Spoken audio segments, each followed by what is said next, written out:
마태복음 5장 13절부터 봅니다. 13절 한 절만 읽고 시작하십시다. 시작. 너희는 세상의 소금이니 소금이 만일 그 맛을 잃으면 무엇으로 짜게 하리요? 후에는 아무 쓸데없어 다만 밖에 버려져 사람에게 밟힐 뿐이니라. 아멘. 지난 시간에 두 번은, 이제 앞선 두 번은 요한복음 17장에서 나오는 말씀 가운데 모든 사람에게 해당되는 말씀을 좀 나눴고요. 오늘은 이제 마태복음 5장에 나온 말씀 중에서 이제 모든 사람에 대한 말씀, 마태복음 5장 우리가 알다시피 산상순이라고 표현하거든요.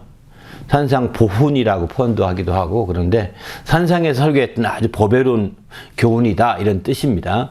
그런데 이제 그 가운데 모든 사람에게 말씀하신 모든 사람에게 해당되는 말씀에 대해서 다 모든 사람에 해당되지만 실제 모든 사람이라고 지칭하기도 하고 악인과 선인 모두에게 다 한 것이라고 하는 그런 표현들을 중심으로 해서 이번과 다음 두 번 말씀 더 나누고자 합니다. 그렇게 해서 이제 모든 사람에게 예수님이 직접 하신 말씀이거든요. 그런 차원에서 볼 때 오늘 읽은 이 본문 마태복음 5장 13절 16절 말씀도 여기도 모든 사람에게 하신 말씀이라고 이렇게 표현하고 있죠. 특별히 이제 그 앞에 보게 되면 그렇게 말합니다. 15절 보게 되면 사람이 등불을 켜서 말 아래 두지 아니하고 등경 위에 두나니 이러므로 집안 모든 사람에게 비치니라, 이렇게 표현하죠. 그러니까 15절 말씀처럼 이제 등불을 켜서 모든 집안에 있는 모든 그 빛이 비춰지는 그 세계 안에 있는 모든이 뜻이죠. 그런 그 빛이 비춰지는 그 세계인 집안을 벗어난 모든은 아닙니다. 그 집안 안에 있는 모든 사람에게 다, 그 집안에 있는 사람이 강도이든지 손님이든지 또 식구든지 가족이든지 상관없습니다. 형제든지 또 부모든지 자식이든지 상관없습니다. 어떤 남자나 여자나 상관없이 어린아이나 늙은이냐 이렇게 노인이냐 상관없이 다 똑같이 계속해서 말씀하고 있는 걸 보게 됩니다. 그래서 우리는 주님 안에서 우리가 이 모든 사람에 대한 우리의 관심과 초점을 둬야 되는 거죠. 모든 사람에 대해서 우리가 깊은 생각을 하지 않게 되면 아무 소용이 없는 것 같습니다. 그래서 빛이 비춰지는 그 세계라고 하는 안에서 모든 사람이 해당되는 거기 때문에 빛이 비춰지는 그 세계 안에 우리가 포함되어 있을진데는 나도 그 혜택을 누려야 되겠다는 겁니다. 오늘 이 말씀에 초점 두고 함께 성경 공부하고자 했던 것은 나도 그 빛의 혜택을 보고 나도 그 빛의 도움을 받고 나도 그 빛으로부터 모든 것들의 유익을 얻을 수 있어야 되겠다는 거죠. 그렇지 않고 그 빛에 비춰서 모든 사람에게 다 비치려고 비치는데 나만 그 안에 있으면서도 불구하고 나만 그 안에 함께 거함에도 불구하고 내가 손님이 돼서든 내가 또 어린아이서든 내가 나이가 많아서든 내가 여자이서든 상관없습니다. 어떤 경우라도 상관없는 거거든요. 손님이라도 상관없어요. 그 집에만 있다면 함께 다 빛을 받을 수 있는 것이죠. 그 혜택을 누릴 수 있는 겁니다. 그래서 오늘날 우리는 이제 여기 이것도 하나의 비유로 말씀하시죠. 예수님께서 이렇게 내가 세상에 있는 동안 너희는 빛 가운데 다 있는 것이다 말씀하지 않습니까? 예수님이 이 땅에 빛으로 오셨다라고 이렇게 표현하시거든요. 그러니까 예수님이 빛으로 오셨기 때문에 온 세상의 모든 사람이 다 그 빛을 보게 됐다, 이런 뜻이기도 합니다. 비유적으로 먼저 산상순에서 이 등경 위에 있는 빛이라는 것은 예수님께서 이제 등경 위에 빛을 비추기 위해서 등경 위로 올라가게 될 것이다. 등불을 켰으면 말 밑에 두거나 말 아래 두지 않는다. 이 얘기는 무슨 얘기냐면 말 밑이나 말 아래 둔다는 것은 숨어 지내지 않는다는 겁니다. 예수님이 이 땅에 오셨던 것은 이제 그래서 그가 들려야 된다, 이렇게 표현하거든요. 내가 들리면 모든 사람이 이끌릴 길이라, 이렇게 말씀하시거든요. 그가 들린다는 것은 등경 위에 올라가서 등불을 비추기 위해서 등경 위에 올려놓는 것처럼 그가 십자가에 들려질 것을 말씀하고 있는 거죠. 그렇게 십자가에 들려져서 마침내 그 주님의 그 복음의 빛이 온 세계에 다 퍼져갈 것을 주님은 예고하고 있는 거죠. 그런 차원에서 볼 때 우리가 예수님이 빛으로 오셔서 그분이 십자가에 들려서 뱀이 모세가 뱀에 든 것 같이 예수님이 들려서 마침내 십자가에 달리실 때 드디어 그 빛이 환하게 비치기 시작하는 거죠. 그래서 온 백성이, 온 모든 사람이 이제 대속의 제물이 되어서 그분이 죽으심으로 말미암아 마침내 모든 사람의 빛이 비칠 수 있는 길이 열린 겁니다. 그렇게 해서 이제 모든 사람에게 비칠 수 있는 길이 열렸기 때문에 지금 우리는 그 빛을 더 적극적으로 받아들여야 되는 겁니다. 우리가 누리자고 얘기할 때 그냥 자동적으로 누려지는 것이 아니라는 겁니다. 자동적으로 누렸다면 아마 지금 복음이 이렇게 될 수가 없는 거예요. 이미 다 순식간에 다 전파되고 말았을 것입니다.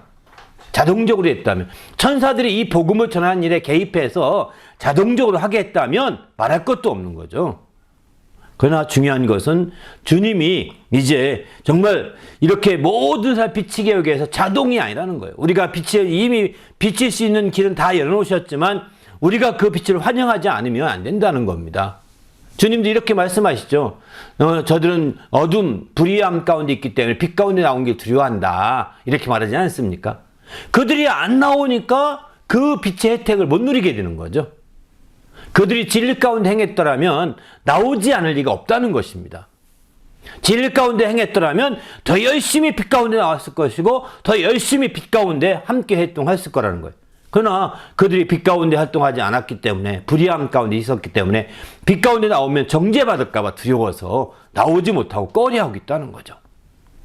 그런 측면에서 볼 때 우리가 이제 정말 믿음 안에서 우리가 깨어있을 것은 바로 내가 혜택을 못 누리고 있다면 내가 그만큼 내 자신에게 불의한 가운데 있을 수 있음을 점검해 보셔야 합니다. 내가 그 빛의 혜택을 누리고자 하고 내가 그 빛의 유익함을 누리고자 하는 그런 마음이 약하다고 한다면, 그런 생각이 부족하고 뭔가 미치지 못하겠다면 나는 여전히 불의함 가운데 있을 수 있다. 나는 여전히 진리를 행하고 있는 것보다는 불의함 가운데 있어서 내가 빛 가운데 나가는 거 꺼려하고 있을 수 있는 거죠. 그렇게 적극적으로 환영하지 않는 것이죠. 그렇기 때문에 우리는 자기 자신을 여기서 정말 진단해 봐야 되는 거죠. 누리자고 하니까 우리는 가만히 있으면 누가 신하가 와서 밥 떠먹여주듯이 먹여주고 또 천사가 와서 먹여주고 이게 이런 줄 아는데 안 그렇습니다. 우리가 누리자 살자고 하니까 많은 사람들은 정말 우리가 가만히 있으면 감이 뚝 감나무에 떨어져서 입을 쏙 들어와서 아유 맛있네 웬 감이야 하면서 이렇게 먹는 것처럼 생각할지 모르겠지만 전혀 아닙니다. 이거는 큰 오해입니다. 주님이 큰 빛으로 등경 위에 있으시면서 이제 나는 다 비쳤다. 너희가 혜택을 봐라. 너희가 나와야 된다. 빛 가운데로. 그 방 어둠쿵컴한 밤에 창문도 없는 방에서 숨어있지 말고 나와라. 나와. 나와야 빛을 보는 거지. 나와야 됩니다. 어디 매여있지 말고 나오라는 겁니다. 불의함에 매여있지 말고 나오라는 겁니다. 나와야 되는 거죠. 그렇지 않게 되면 그 혜택을 못 누리게 되는 거예요. 남들은 다 누릴 수 있어만, 남들은 다 혜택을 볼 수가 있지만 자기만은 예외가 되는 겁니다. 같은 식구일지라도, 같은 집에 있을지라도, 같은 가족일지라도, 같은 혈연일지라도 마찬가지인 거죠. 같은 교인일지라도, 같은 지역에 살지라도 마찬가지인 겁니다. 그래서 우리가 주님 안에서 정말 이렇게 두 번씩이나 마태복음 5장, 이 5장에서는 두 번씩이나 이 모든 사람에 대해서 주님이 적극적으로 말씀하고 있음을 잘 나타내 주기는 그런 대표적인 말씀입니다. 이제 초반부에 13절부터 16절까지 있고 뒤에 끝부분에도 38절부터 48절까지 보게 되면은 마태복음 5장에 또 한번 그런 부분에 대해 얘기하고 있습니다. 그런 측면에서 볼 때 우리가 하나님 말씀이 정말 없어서 망하는 것이 아님을 보여주고 있는 거죠. 우리가 이 땅에 망하는 자들에게 망하는 것은 하나님 말씀이 없어서 망하고 빛이 없어서 망하고 생명이 없어서 망하는 것이 아니라 그들 스스로가 생명을 뭐합니다. 아주 스스로가 생명을 거부하는 겁니다. 요즘에 블랙아웃이라는 표현을 쓰더라고. 블랙아웃. 이게 뭐냐면 기절 연습을 하는, 기절 애들이 이제 모아놓고 기절 연습을 하는 게임을 하는 거예요. 일종의 게임같이 그러더라고요. 그래서 자기가 스스로 보고 존답니다. 그래서 잠깐 기절했다가 그 환각 비슷하게 그게 되나 보죠. 잠깐 기절했다가 깨어나면은 그거를 이제 하려고 이제 했는데 어떤 학생이 2번이나 실패했다가 뉴스 나온 건데 3번째에서 됐는데 깨어나질 못했어요. 12살 먹은 애인데. 애들 다 불러놓고 했는데. 그러니까 이거 자기가 목을 졸라 숨을 못 쉬는 거, 뭐 산소가 없어서 지금 못 쉰 게 아니거든요. 자기가 안 하는 것 뿐입니다. 자기가 안 해서 그런 거지, 자기가 호흡을 거절하고 목을 죄었기 때문에 죽은 거지, 그 스스로가 그렇게 한 거지, 그가 드디어 이제 산소가 다 고갈돼가지고 죽은 게 아니야. 옆에 사람 다 살고 있는데요. 옆에 쳐다보는 다 살고 있는데 호흡을 엄연히 쉬고 있고요. 거기가 도깨스에서 죽은 것이 아니거든요. 똑같습니다. 왜 남들은 누리고 있는데 왜 내가 못 누리고 있을까? 이거는 진지하게 생각해 봐야 되는 겁니다. 왜 저 사람은 누리고 있는데 왜 나는 못 누리고 있을까? 이거는 진지하게 생각해 봐야 되는 거라고요. 우리가 누린다고 함에도 불구하고 그저 그냥 자동으로 저절로 누리는 것만 생각하는데 아닙니다. 우리의 의지가 발동되고 우리의 생각과 우리의 열심이 함께 동반되지 않는 한 우리는 그렇습니다. 제대로 발전될 수 없습니다. 열심히 있다고 한다면 예를 들어서 정말 오염된 공기 속에 있는 것이 아니라 얼른 거기를 피해서 좋은 곳으로 가야 되는 것, 이런 열심인 거죠. 오염된 공기 속에서 산소가 적은 곳에 있으면서 나는 호흡하고 있는데 왜 죽는지 모르겠어요. 난 모르겠어요. 왜 죽어요? 억울해요. 이러지 말고 열심을 내서 다른 곳을 피해야 되는 거죠. 공기가 좋은 곳을 피해서 호흡하고자 가야 사는 것이지요. 이렇게 우리가 누리기 위해서는 똑같은 걸 다 혜택을 풀어놨지만 또 그 혜택을 함께 누리기 위해서는 우리가 적극적인 활동과 열심과 열정을 함께 회복하지 않으면 안 된다는 거예요. 그냥 우리 형식적으로는 안 된다는 겁니다. 그래서 우리 자신이 맹하게 살지 말고 정말 이건 분명한 의지를 가지고 남들이 누리지 못하고 있는 거 왜 나만 못 누리지? 나는 바본가? 난 왜 맹하지? 이러면서 자기 자신을 쳐서 복종시켜서 새롭게 열정을 회복하고 새롭게 열심을 내서 함께 그들처럼 누리려고 하는 그런 생각을 가져야 되는데 그런 마음이 약하다는 거죠.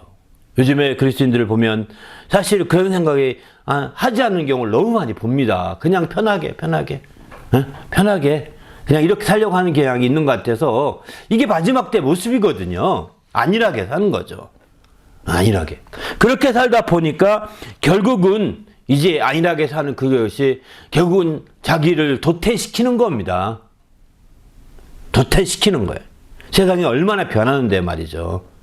요즘에도 그렇잖아요. 세상에 변화되는데 그 디지털 사회로 변화되는데 그 함께 열심히 자기 변화되고 혁신하지 않으면 뒤떨어지잖아요. 그런 나라를 요즘에 일본을 대부분 꼽지 않습니까? 일본은. 여전히 아날로그 사회가 주장하는 일본은 점점점 뒤떨어질 것이다 라고 다들 그렇게 예측하고 있지 않습니까? 똑같습니다. 우리가 이렇게 남들 하는 것처럼 적당히 선에서 하고 안일하게 지내면 도태되는 거예요, 사실은. 이 세상이 나라도 그렇고 모든 게 다 그렇습니다. 계속해서 우리가 이제 자기 자신을 발전시키고 성장시키고 또 진보가 있도록 한 단계 더 혁신과 개혁을 계속해서 이뤄내지 않게 되면 사실은 우리는 어느덧 이런 혜택을 못 누리게 된다는 거예요. 모든 사람에게 주어진 혜택이지만 나만 쏙 빼놓고 나는 그저 혼자만 안일함에 빠져 있게 되는 거죠. 이거는 세상 임금이 우리를 미혹하는 방법이기도 합니다. 세상 임금이 미혹해서 너 그렇게 하지 말라고 그렇게 미혹하는 거거든요. 우리는 그런 측면에서 우리 자신이 적극적으로 이제 주의 말씀을 통해서 새롭게 나가시는 성도가 되시기를 예수님의 이름으로 부탁을 드립니다. 할렐루야. 또 지문 말씀 함께 읽을까요? 읽고 시작하죠. 시작. 모든 사람에게 비치는 것을 마태복음 5장에만 2번씩이나 언급하고 있습니다. 하나는 등불을 통해 집안에서 모든 사람에게 비치는 것을 말하며 다른 것은 햇빛을 통해 세상에 있는 성인이나 악인 모든 사람에게 비치는 것을 말하고 있습니다. 이번에는 전자를 중심으로 모든 사람에게 비치고 있는 등불에 대해서 나누려고 합니다. 한마디로 집안에 있으면서 그 등불을 누리지 못하면 캄캄한 방처럼 살 수밖에 없습니다. 여기서 중요한 것은 이 등불의 빛을 누리기 위해서는 숨어있지 말고 등불 앞으로 나와 빛 가운데 거해야 한다는 것입니다. 등불을 등경 위에 두어 모든 사람에게 빛을 등불을 켜서 마레를 감추어 들 자가 아무도 없습니다. 이에 등불을 누리지 못한다면 그것은 당사자가 순전히 등불을 일부러 피하는 게 아닐까 합니다. 이 등불에 대한 말씀을 전하여 하나하나 살펴보려고 합니다. 예. 오늘은 이 등불에 대한 얘기를 먼저 하고요. 다음번에는 이제 그 햇빛에 대해서 같이 좀 나누고자 합니다. 1번부터 볼까요? 등불을 말하기 전에 소금에 대해 말씀하고 있는데 소금의 역할은 무엇이라고 말하고 있습니까? 5장 13절 읽습니다. 시작.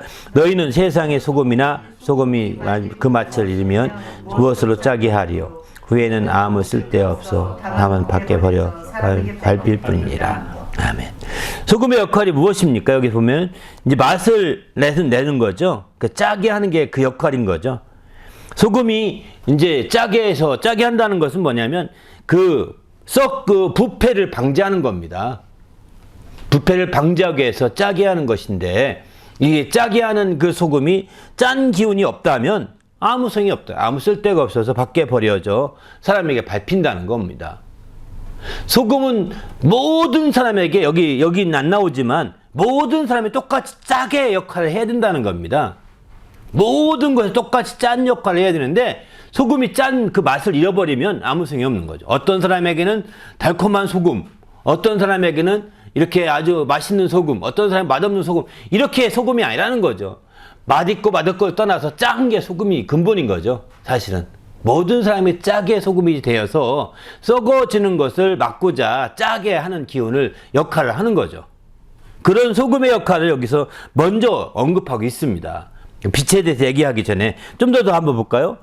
속에서 짜게 하는 소금의 역할을 다하되 또 겉에서는 어떻게 하는 것이 좋은지 무엇이라고 하였습니까? 함께 5장 14절 봅니다. 시작.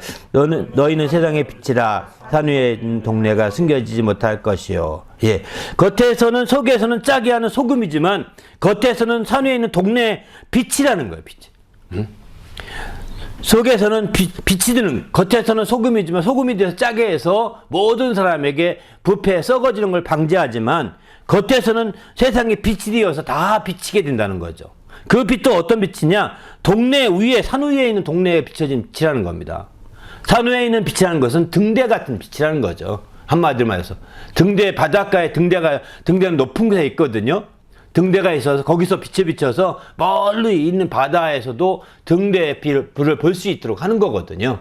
이처럼 멀리서도 산 위에 있는 빛을, 세상에 비치는 빛을 보게 하려고 이제 산 위에 있는 동네가 숨기지 않고 그 빛을 비칠 수 있도록 그렇게 정말 돼 있다는 거, 숨기지 못할 정도의 세상의 빛이라는 것입니다. 이렇게 해서 속으로는 그 짜게 하고 겉으로는 빛을 비춰서 이렇게 다 드러나서 이런 역할을 하게 되는 거죠. 세 번째, 세상의 소금으로 짜게 하고 세상의 빛으로 비치는데 등불은 어디에 두며 어떤 역할을 할까요? 15절입니다. 시작. 사람이 등불을 켜서 말 아래 두지 아니하고 등경 위에 두나니 이러므로 빛한 모든 사람에게 비치느니라. 예. 또 이제 빛을 좀 더 약화시켜서 집 안에까지 비춰지는 빛을 얘기하고 있는 거죠. 등불에 대해서 얘기하고 있습니다. 등불은 말 아래 두지 않는다는 거예요. 등불을 켜면은 비치는 게 목적이기 때문에 햇빛, 그 세상의 빛은 비치기 위해서 산 위에 있는 거고 등불은, 등대 위에 있는 등불은 말 아래 둘 수가 없다는 거예요. 등경 위에 두어서 비치게 하는 게 초점인 거죠. 빛은 비치해야 되는 거죠. 빛이 있어야지 그 빛을, 등불을 켜서 말 아래 두거나 또 침상 아래 둔다면 아무 소용이 없다는 겁니다. 그래서 등불을 켜서 말 아래 두지 아니하고 등경 위에 둔다. 등경은 이 불을 비칠 수 있도록 만든 장치죠. 두나니 이러므로 집안 모든 사람이 비치느니라 이렇게 말하고 있습니다. 그러니까 집안 모든 사람이 이 등경에 있는 그 등불을 통해 비치는 거고 또 집 밖에 있는 사람들은 산 위에 있는 세상 빛을 통해서 비치는 거죠. 이렇게 비치게 돼 있다는 거예요. 그래서 이런 빛에서 이미 그렇게 비칠 수 있도록 다 주님이 장치해 놓으셨다는 것과 똑같은 얘기거든요. 여긴 비유적으로 말씀하시지만 실제 너희가 세상의 소금이요, 너희가 세상의 빛이요, 너희가 집안에서는 등불과 같이 이렇게 역할한다, 이렇게 얘기하고 있는 겁니다. 이 얘기는 정말 우리가 있는 모든 그리스도인으로서, 크리스찬으로서 우리가 하는 행위가 모든 사람에게 다 영향을 줄 수 있게 돼 있다는 거죠. 한마디로 해서 모든 사람에게 다 영향을 줄 수 있어야지 어느 한쪽으로 치우친 영향을 가면 안 된다는 겁니다. 또 이제 반대로 생각할 수 있겠죠. 우리가 어떤 그리스도인의 모임에 갔습니다. 가서 누리되 거기서 비춰지는 그 빛이 어느 한쪽으로 치우쳐서는 안 되는 거죠. 내가 그걸 못 누리고 있다면 나의 문제가 될 수 있다는 거죠. 내가 적극적으로 그 모임에 함께하지 않았기 때문에 그런 것이고, 내가 적극적으로 그 빛 가운데 들어가지 않았기 때문에 그럴 수도 있다는 거죠. 그래서 우리는 적극적으로 그 빛 앞으로 나가고 적극적으로 그런 빛이 비치는 모임 가운데 들어가서 그 빛의 혜택을 누리고자 하고 그 소금의 혜택을 누리고자 하는 자가 돼야 되는 거지. 저절로 그냥 가만히 숨어 있거나 뒤에 앉아 있으면서 정말 이렇게 되는 걸 기대하는 것은 될 수 없다는 겁니다. 이건 아니라는 거죠. 그래서 우리는 주님 앞에서 이제 하나님 말씀을 통해서 우리 자신이 이런 적극적인 삶이 요구된다는 것을 다시 한번 말씀드립니다. 우리가 누리며 살자라고 올해 한 해 표어를 우리가 하고 있는데 그 표어 자체가 소극적인 것이 아니라는 겁니다. 굉장히 적극적인 것입니다. 소극적으로 지금 그냥 누리며 살면 돼, 그냥 가만히 있으면 누릴 수 있잖아, 이거 아닙니다. 굉장히 적극적이어야 되는 것이지, 굉장히 적극적으로 막 앞으로 나서기도 하고 나오기도 하고 이렇게 해야 되는 것이지, 이제 그렇지 않고 그냥 어선프레하게 이렇게 앉아 있거나 숨어 있거나 이렇게 뒤에 이렇게 엉겨끌에 앉아 있어서는 안 된다는 거죠. 우리 자신이 이렇게 적극적으로 자기를 내세우고 때로는 나서기도 하고 나오기도 해서 이렇게 모든 사람을 배치는, 모든 사람에게 주는 혜택을 다 누리시길 바랍니다. 모든 사람에게 다 누리고 있는 그 모든 것도 내만 예외가 된다면 억울한 거예요. 억울하지 않습니까? 왜 저 사람은 응답받고 있는데 왜 나는 안 되지? 저 사람은 잘 되고 있는데 왜 나는 안 되지? 저 사람은 정말 모든 걸 누리고 있는데 왜 난 못 누리지? 여러분 왜 이런 의심을 안 갖고 회의를 안 합니까? 왜 이런 일에 대해서 정말 아주 진지한 물음을 안 합니까? 주님께 물어봐야 되죠. 그리고 주님께 그렇게 기도하면서 물어보면서 주여 내가 어찌하면 좋겠습니까? 이렇게 해서 적극적으로 나오셔야 되는 거예요. 그냥 가기만 하면 될 줄 알았는데요, 이건 아닙니다. 가기만 하면 될 줄 안 것이 아닙니다. 이제 그 요즘에 공부하면서 한 가지 깨닫게 된 것이, 달란트 비유에서 보게 되면은 이제 한 달란트 땅에 묻어주잖아요, 그죠? 당시에는 이게 보편적인 일이었답니다. 오늘날 같이 금고 같은 게 없기 때문에 당시에는 보관하는 방법이 뭐냐면 그 금화나 은화 같은 거 있으면 땅에 묻어준답니다. 표시해 놓고. 그게요, 일반적인 관행이래요. 전 그건 처음 들었어요. 그래서 밭에 감춘 보화 얘기 들었죠. 그래서 어느 날 가는데 전 옛날 어떤 선조가 밭에 감춰놓고 깜막 잊어버리고서 못 찾아간 거예요. 그분이 죽은 거죠. 근데 자기가 갈다 보니까 거기에 딱 나오니까 어라 이건 다 사야 되겠다 산 거죠. 그렇습니다. 그게 일반적으로 당시의 풍습상, 오늘날은 그걸 다 금고에 넣어놓고, 오늘날은 금고도 아니죠. 은행 어디 금고에 넣어놓잖아요. 이렇게 하는데 요즘에 은행 금고에 넣어놓고도 그거 몰라가지고 죽으면 못 찾는 사람도 꽤 있습니다. 안 주거든요, 열쇠. 안 열어주거든요. 본인이 아니면. 그러니까 이게 이제 그런 것처럼 똑같습니다. 옛날에는 그런 금고나 은행 같은 게 없기 때문에 금화, 달란트가 보통 문제가, 이게요, 달란트가 10억짜리라 합니다. 10억. 한 사람이 한 데나리온이 1데나리온이 노동자 하루 품삯이라고 그러거든요. 그게 16만 원이라고 할 때 한 달란트는 얼마냐면 10억이랍니다. 이게 진짜 신구약 중간사 연구한 사람이 진짜 한 얘기예요.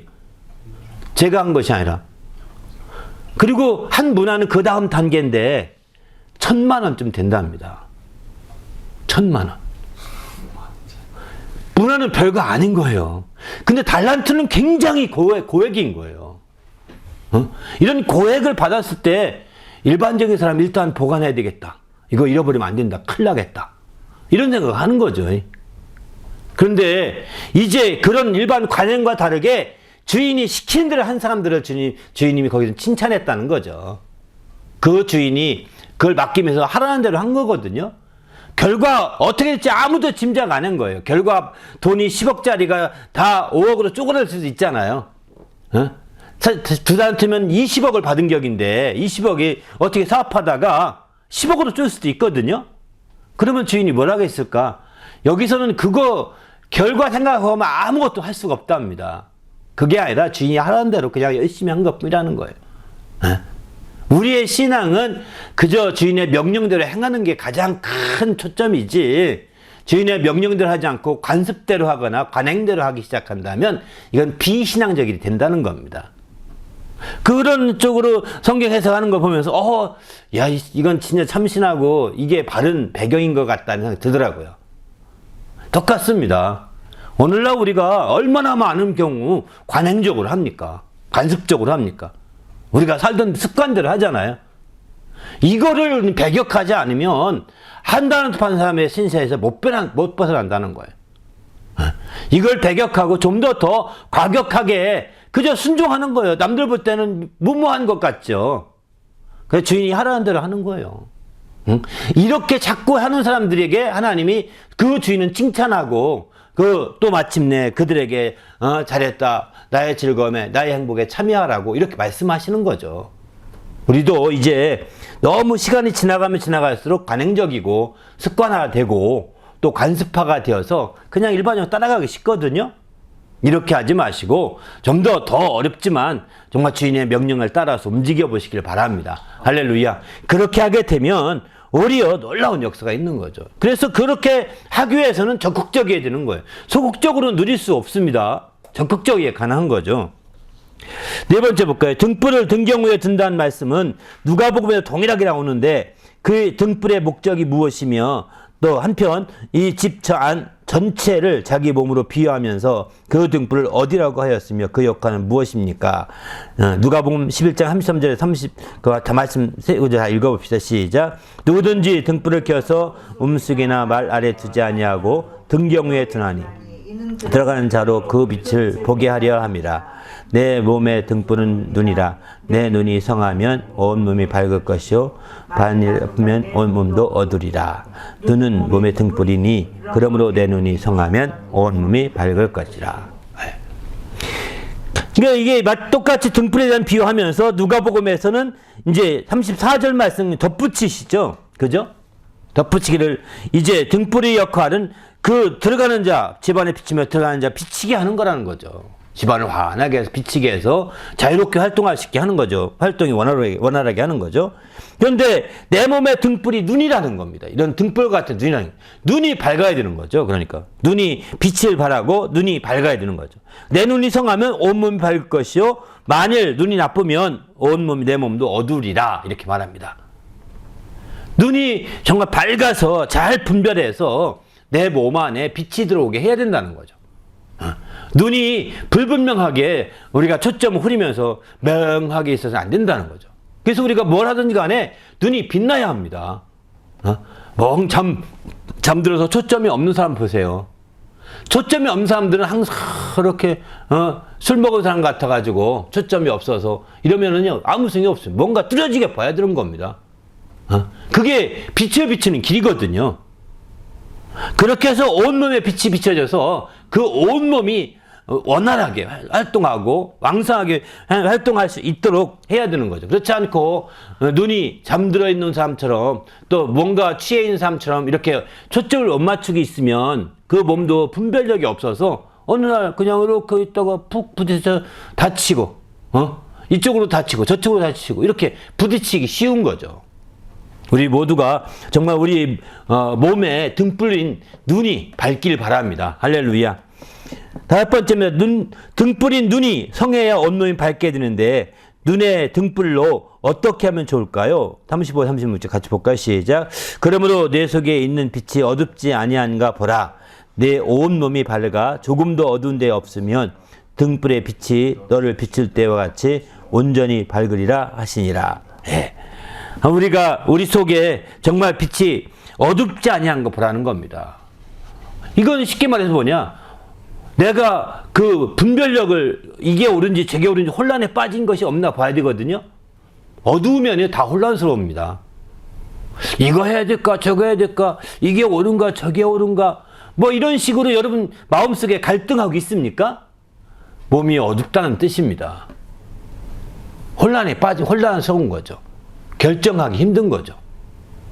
그러나 눈이 분명하고 그 등불이 비쳐서 그 몸이 눈에 있는 등불을 통해 비치고 있으면 그 몸이 어둡지 않습니다. 뭘 할지 혼란스러워하지 않습니다. 이게 옳을까 저게 옳을까 저게 좋은가 이러지 않습니다. 어둡지 아니한 거죠. 내 온몸이 밝아 조금도 어두운 데가 없으면 등불이 빛이 나고 있다는 거죠. 너를 비출 때와 같이 온전히 밝으리라 이렇게 말합니다. 우리 자신이 한번 자기 자신을 분별해 보시고 등불이 과연 밖에 있는 등불만 생각했는데 내 몸 안의 등불은 어떤지 한번 좀 돌아보시길 바랍니다. 할렐루야. 그 등불이 구석구석을 다 비춰서 정말 갈등하고 충돌하고 또 어렵고 힘들고 하는 게 없어야 된다는 거예요. 그런 것들이 계속 이어진다면 내 등불은 내 몸의 등불인 눈이 어두워서 그런 것일 수 있는 거죠. 그런 의미에서 이런 부분들을 조심해서 우리가 생각해 봐야 되겠다 생각이 듭니다. 6번입니다. 세상에 빛이 되어 비치거나 등불이 집안 모든 사람이 비친다는 것은 어떤 의미가 있을까요? 16절 마태복음 5장 16절 말씀 읽습니다. 시작.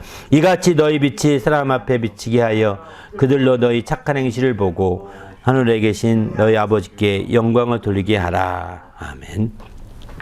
이렇게 해서 빛이 사람들 앞에 비치게 되며 이게 그 많은 사람이 비치게 되면 이제 우리가 빛 가운데 악한 일을 할 수가 없잖아요. 그죠?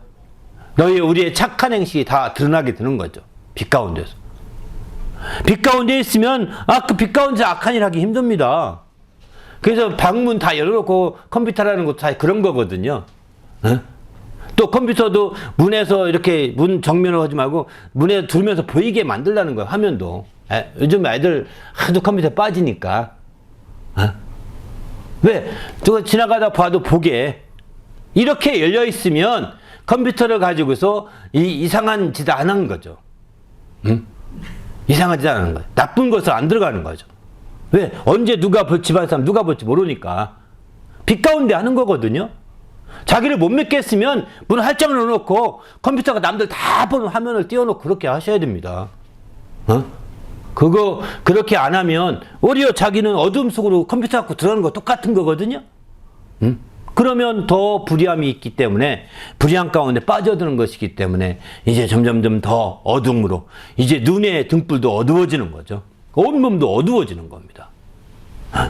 이제 정말 빛 가운데 비춰서 착한 행실을 통하여 우리 하나님 아버지께 영광을 돌릴 수 있는 성도가 되시길 바랍니다. 할렐루야. 여기에서 가장 필요한 것은 뭐냐? 그 등불을 적극적으로 빛 가운데 나와야 된다는 겁니다.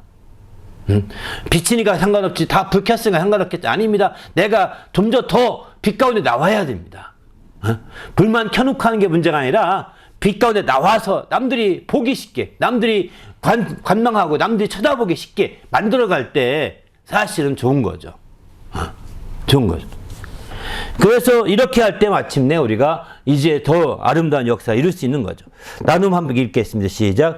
등불에 대해서 누가복음에 언급하고 있는데 그 뒤에 나온 말씀이 우리에게 많은 것을 암시하고 있습니다. 그 등불을 하나의 비유로 말하면서 우리 몸의 등불이 눈이라고 표현하고 있습니다. 육신에 속한 집안 모든 사람에게 비치는 것만이 아니라 그 등불인 눈으로 말미암아 그 마음 구석구석을 살펴서 그 속에 있는 빛이 어둡지 않게 해야 할 것을 가르쳐주고 있습니다.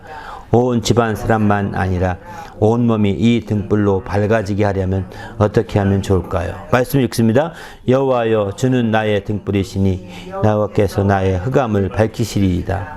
대저 명령은 등불이요 벼은 빛이요 훈계의 책망은 생명의 길이라. 주께서 나의 등불을 켜시며 여호와 내 하나님이 내 흑암에 밝히시리이다. 의인의 빛은 환하게 빛나고 악인의 등불은 꺼지느니라. 사람의 영혼은 여호와의 등불이라. 하나님의 깊은 속을 살피시니라. 아멘.